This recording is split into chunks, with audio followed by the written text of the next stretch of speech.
Eu quero começar falando aqui com o André Anelli, porque o ministro da Fazenda, Fernando Haddad, participou de uma audiência na Câmara dos Deputados, onde anunciou uma medida provisória que substituirá o aumento do IOF e propôs também a taxação de letras de crédito imobiliário e do agronegócio. Só que, durante a sessão, Haddad teve um desentendimento com deputados da oposição, e a gente está falando de Nicolas Ferreira, Carlos Jordi. Ô André Anelli, o que a oposição argumentou? Bem-vindo.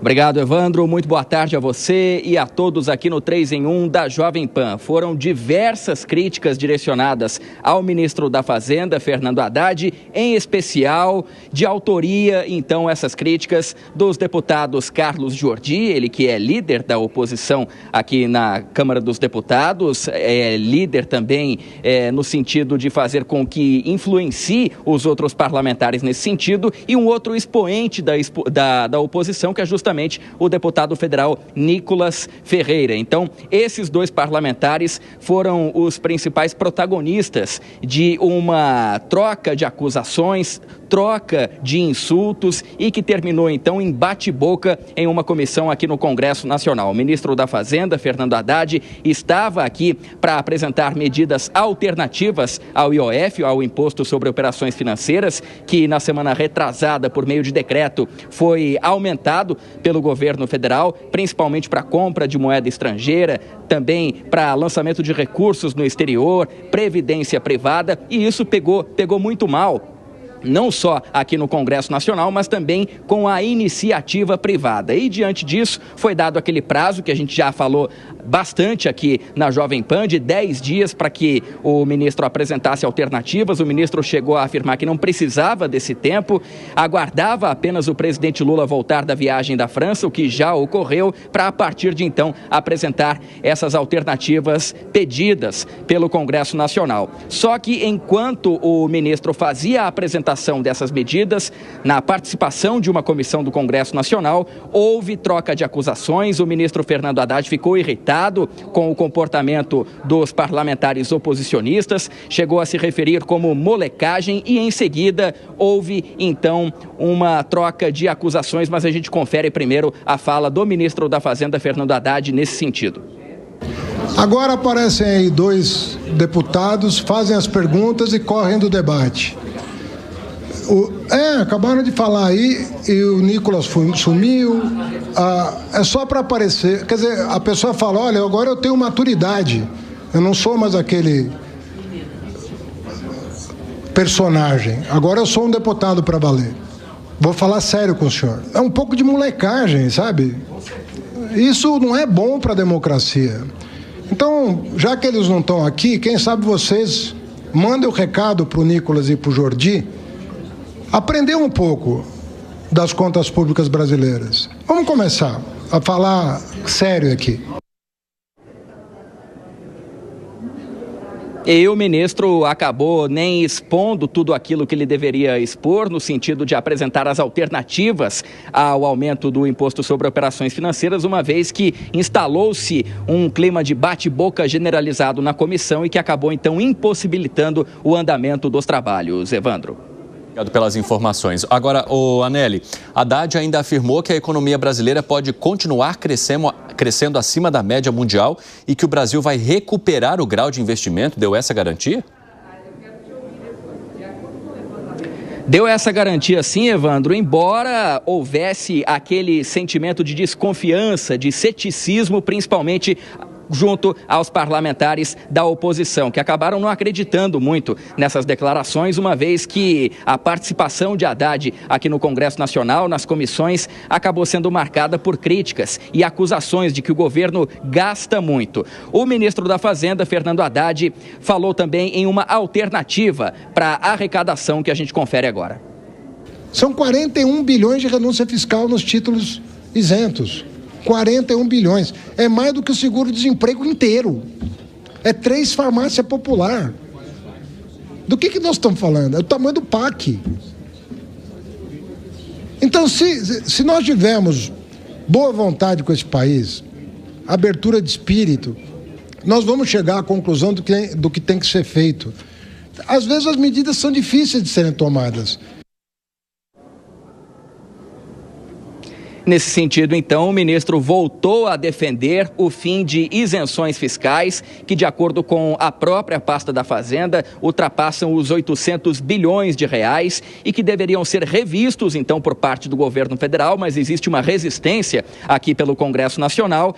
Enquanto isso, então, o governo vai procurando outras alternativas, pelo menos é esse o discurso que o governo federal tem feito, que por conta de muitos incentivos fiscais, desonerações, principalmente aquela ligada à folha de pagamento dos 17 setores da economia que mais geram empregos no país, o governo federal perde a arrecadação e tem que buscar outras formas de recursos, como a gente viu nas semanas atrás, junto ao aumento do IOF. Evandro. Obrigado pelas informações, André Anelli. Um abraço para você. Ô, Felipe Monteiro, você confia nessas previsões do ministro da Fazenda de recuperação fiscal, de manter o Brasil com crescimento acima da média mundial e principalmente de que o governo federal vai dar conta do recado, mesmo diante de toda essa necessidade que a gente vem percebendo de se aumentar a arrecadação e contingenciar parte também dos valores para, no mínimo, cumprir uma promessa que foi feita lá atrás? Cine, quando você pega o número da economia do Brasil, por si só, a economia do Brasil não vai mal, não. Pelo contrário, né? Crescimento econômico de cerca de 3%, maior índice de desemprego da história recente do Brasil. O problema, na minha opinião, é que, infelizmente, a população não está sentindo esse efeito da economia tão bem assim, né? Eu lembro da economista Maria Tereza Tavares, né? Que falava claramente que o brasileiro e o povo não comem PIB, né? Então, infelizmente, o povo não consegue olhar para a economia do Brasil e ver o crescimento que, na prática, nos números, está crescendo de verdade, olhar para o número de desemprego e ver que realmente aquilo é bom para aquecer a economia. Por quê? Porque vai para o mercado e o preço dos alimentos está muito alto. Então, há uma certa distopia entre os números da economia, que não estão ruins, com a economia real, em que grande parte dos trabalhadores do povo usam e se utilizam, né? É um fenômeno parecido com o que aconteceu nos Estados Unidos com Biden. A economia dos Estados Unidos estava muito boa, né? Estava crescimento recorde, estava com o nível de desemprego baixo, mas a inflação estava muito alta e descontrolada. Isso fez com que o Trump ganhasse as eleições de forma tranquila do Partido Democrata, da Kamala Harris. Então, o Haddad tem um desafio muito grande de fazer com que o povo, né, de certa forma, consiga ter o efeito real do crescimento da economia, da melhoria da economia. E isso não está acontecendo na prática. Aí, quando o povo vê que o governo está aumentando, de certa forma, a tributação, estrangulando grande parte do povo, junto com uma inflação muito alta, isso faz com que a aprovação do governo caia significativamente, né? Então, ou seja, há uma certa distopia nesse comentário do Haddad. Vamos dar uma olhada no momento do Aue ali na Câmara dos Deputados? Acompanhe.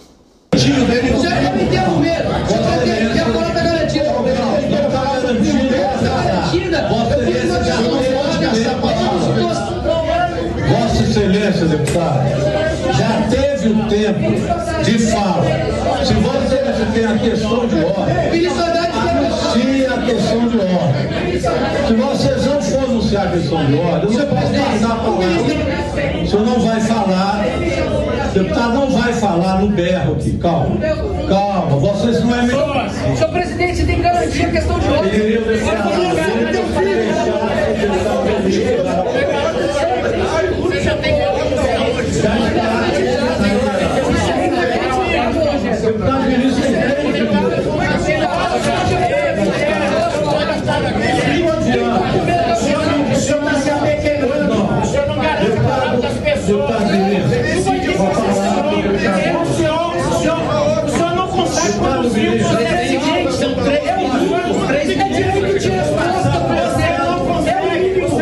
Deputado, é o mínimo. Vou passar para o próximo líder.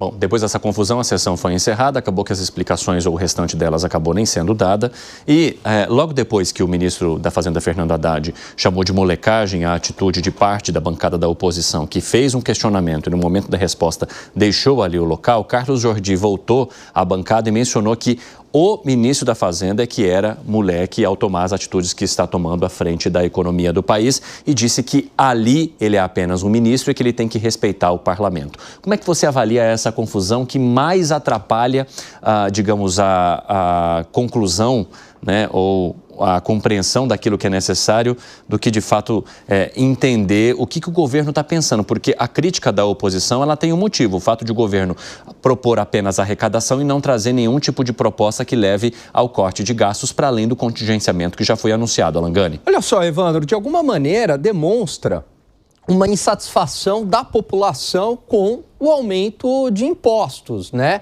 E essa insatisfação está na boca aí dos parlamentares, muitas vezes de uma maneira mais agressiva. Mas eu concordo ali com a análise que o PP trouxe aqui, porque a gente já tem uma inflação bastante elevada e que é um imposto, inclusive em termos econômicos, um imposto inflacionário à medida que os preços estão subindo e a população acaba pagando mais e transferindo parte da renda para o governo. Por isso que chama imposto inflacionário. E aí vem mais aumento de impostos para compensar uma eventual queda da alíquota do IOF. Então não faz muito sentido, porque o IOF desagradou bastante a população, o aumento da alíquota desagradou os empresários, investidores, a classe média, e de repente você fala, bom, eu vou voltar atrás.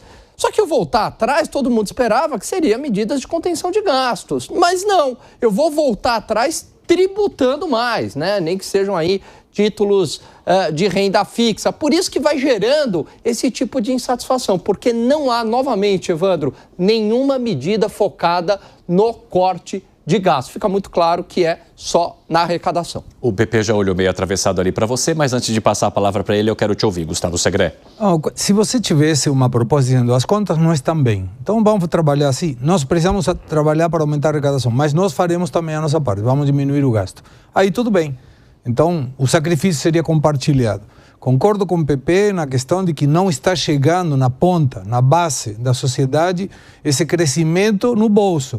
O crescimento da economia, para mim, é fictício, continua sendo anabolizado, solta crédito, aumenta a política fiscal expansionista e vai crescer, não tem como. Mete anabolizante, coloca testosterona e a pessoa vai ficar forte. Não tem como errar nessa fórmula. Não me parece que a taxa de desemprego seja um indicador. Nós já discutimos bastante com o PP, vale a pena colocar de novo, pelo menos a minha posição. Quando você tem 22,5 milhões de pessoas, 22,5 milhões de famílias, são mais de 51 milhões de pessoas, numa Bolsa Família. Então, qualquer índice de desemprego é fictício. Se você tirasse essa ajuda, essa pessoa teria ficado desempregada. Por quê? Porque não está procurando emprego. A taxa de desemprego, de novo, e o Alan tem trazido essa informação com muito critério, se você entra no IBGE, o que o IBGE considera uma pessoa empregada? 1 hora por semana e não necessariamente assalariado. É piada. Então, qualquer um está empregado no Brasil. Não é assim. Isso está errado. Mas o governo tem um desafio. Tem que colocar um círculo no quadrado. Ele vai ter que colocar a conta em ordem. Lembrando que já fomos enganados, todos nós. O arcabouço fiscal, primeiro ano ia ser deficitário, tiveram uma maquiagem gigantesca. Adiantaram despesas de 2023, postergaram, protelaram a arrecadação para que a conta feche em 2024. Mesmo assim, déficit. E era para ficar equilibrado. 2025, superávit de 0,5, é o que falava o arcabouço. Não será. 2026, 1% de superávit. Não será. Então é mentiroso. Se era para ser e não é mentiroso. Aí o governo continua vendo que a conta não vai fechar. Estimaram 500 bilhões no CARF. Quanto arrecadou? 55 milhões. E esse ano igual. Pé de meia. No orçamento, 1 bilhão. Quanto vai ser o que vai precisar? 13 bilhões. Então está fazendo uma matemática gigantesca, é uma cozinhada de números e em algum momento a conta vai chegar. Em cima, para esse ano, sobre 70 bilhões que tem de precatórios, 40 bilhões não entra na conta, mas entra na dívida, porque alguém tem que financiar. Então, a conta não está fechando. E quando você vê que partidos aliados já não estão de acordo em apoiar essas medidas de aumento de impostos, a coisa complica mais ainda. E aí vem o atrito do STF que corta as emendas e o Congresso diz, opa, peraí, não toca no meu bolso, porque aí a coisa complica. Então o Mota ameaça que não vai colocar na pauta o que o governo quer. A situação daqui para frente para o governo é muito desafiadora. Fala, PP, arremate, que foi? Não, estava vendo aqui o que o Segré colocou, o Gani colocou. Impressionante como eles vivem no mundo da lua, né? Falando sobre perfumaria o tempo inteiro. E o tempo inteiro assim. Primeiro que o Segré bate no peito e fala que não está sendo cumprido o marco fiscal que o governo aprovou no começo do mandato dele. Mas ele esquece que a regra anterior, que era do teto de gasto, também nunca foi cumprida. Nunca foi cumprida pelo Temer, nunca foi cumprida pelo Bolsonaro. Nunca. Ou seja, não. Os dois governos têm algo em comum. Os dois governos têm algo em comum. Não respeitar as regras fiscais. As regras fiscais. E outro ponto também que eu queria colocar aqui, o Segré esquece que o Bolsa Família, parece que a Bolsa Família é de R$1.000, R$2.000, R$3.000. O Bolsa Família é de R$600. Não, é mais. Se tiver R$600. 600 reais. Aposta o que você quiser. Com os outros benefícios, tem filho na escola... Aí a média pode ser R$700. Mas a regra do Bolsa Família, que foi aprovada nesse governo e foi promessa de campanha do Bolsonaro, era colocar em R$600.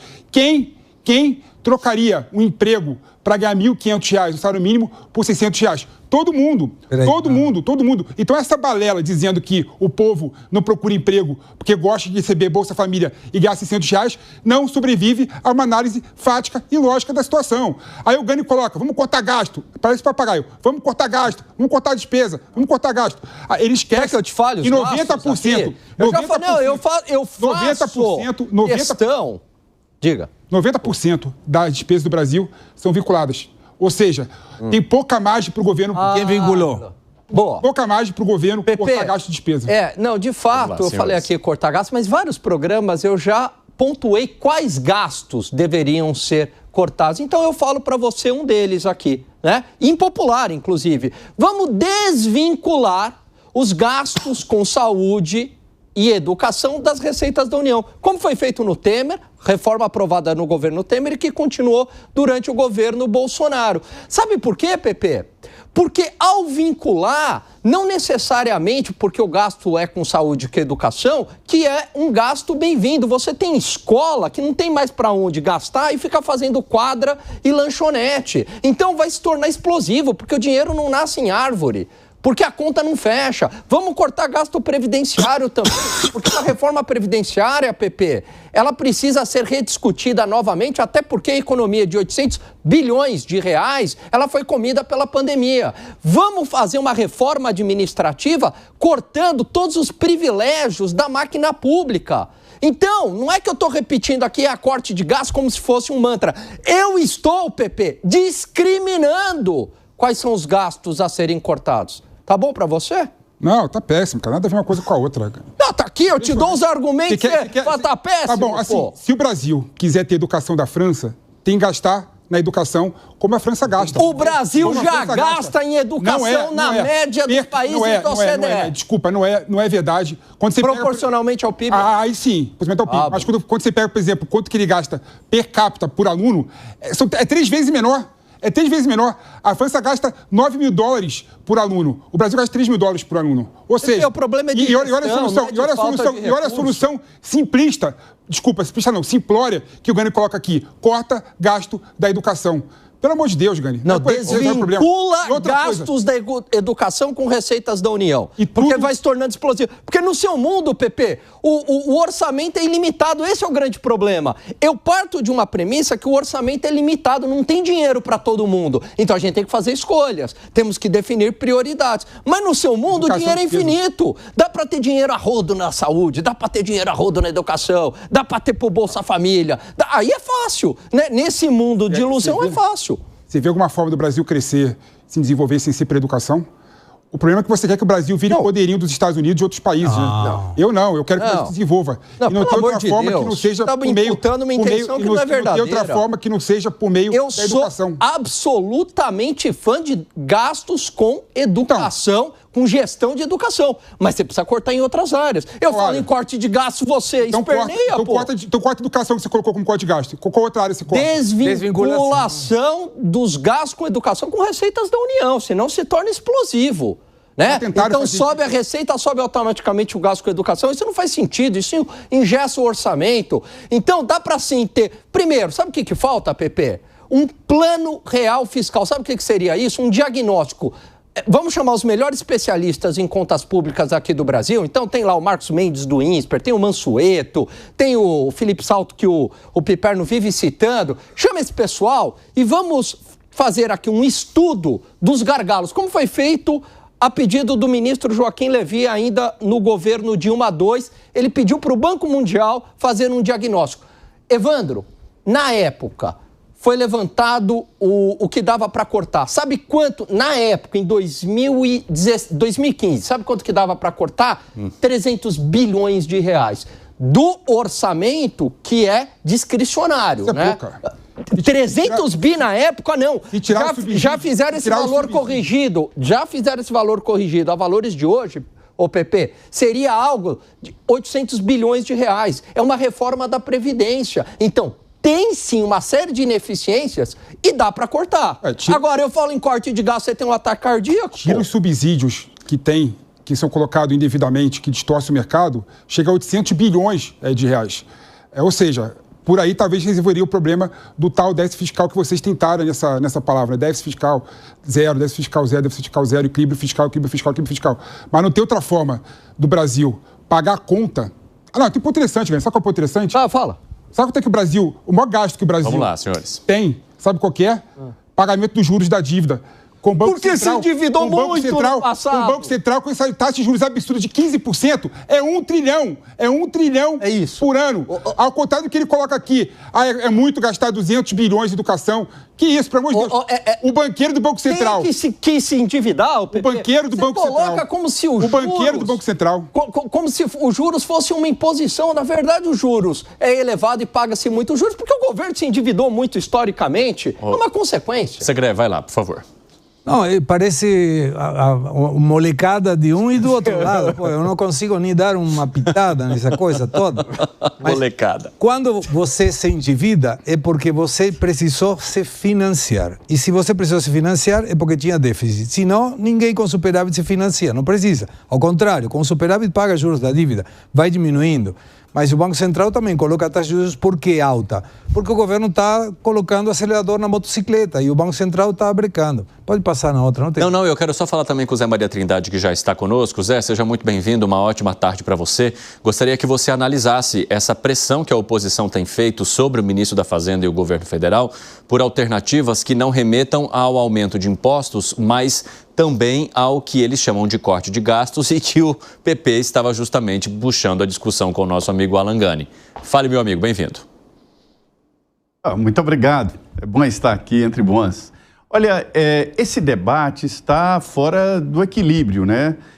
Parece uma coisa estranha ouvir o presidente da Câmara, deputado Hugo Mota, falar em corte de gastos, exigir corte de gastos e não falar, nem citar 40 a 50 bilhões de reais em emendas parlamentares. Quer dizer, se falar em corte de gastos, teria que falar nas emendas parlamentares. Por outro lado, o presidente da Câmara ligou para a ministra Gleisi Hoffmann, duro, uma conversa, segundo me informaram, muito ríspida, e ele exigindo a execução das emendas parlamentares. Quer dizer, ele assumindo ali a presidência de um grupo corporativista que se preocupa com dinheiro para as bases, dinheiro para os seus e dinheiro para o bolso de alguns parlamentares, que, segundo o deputado Hildon Rocha, se transformaram aqui em administradores de emendas parlamentares, e isto é muito importante e dá muito dinheiro. Para se ter uma ideia. Então, para falar de corte de gastos, teria que falar sobre isso. O depoimento do ministro da Fazenda, ele mostrou ali claramente de que o governo está encurralado porque o Brasil está encurralado. O PP tem razão sobre esse engessamento do orçamento. Está errado quando diz que é preciso aplicar mais recursos na educação. Já existem recursos suficientes na educação que somem 85% desses recursos da educação vão para salários, vão para universidades, não atendem à base da educação. E salários, 85%. Então, o Ministério da Educação se transformou num administrador de uma folha de pagamento. Então, estruturalmente, o Brasil está errado. Eu não vou chegar aqui e dizer que o governo gasta porque é obrigado a gastar. Um orçamento de 5 trilhões e 400 bilhões, ele gasta lá 2 trilhões com o serviço da dívida, pagamento da dívida. Não é pagamento da dívida, é do serviço da dívida. Mais 2 trilhões entre previdência e folha de pagamento. Trilhões. Sobram 110 bilhões discricionários, que é a parte onde se pode investir, e ali o Congresso pega 50 bilhões. Sobra quase nada para o governo. Então, o que era preciso era os homens de bem no Congresso votarem uma nova estrutura de governo até para daqui a 10 anos, mas tem que tomar essa decisão. Uma reforma administrativa futura não é só lidar com funcionários, mas é a função do Estado. O mundo mudou. Nós temos datilógrafos contratados aqui na Esplanada, temos fotocopiadores que não existem, nós temos assessoristas de elevador que são automáticos. Pois é, assessoristas de elevador que são automáticos é o melhor exemplo. É verdade. Ser dado, assessoristas de elevador que são automáticos.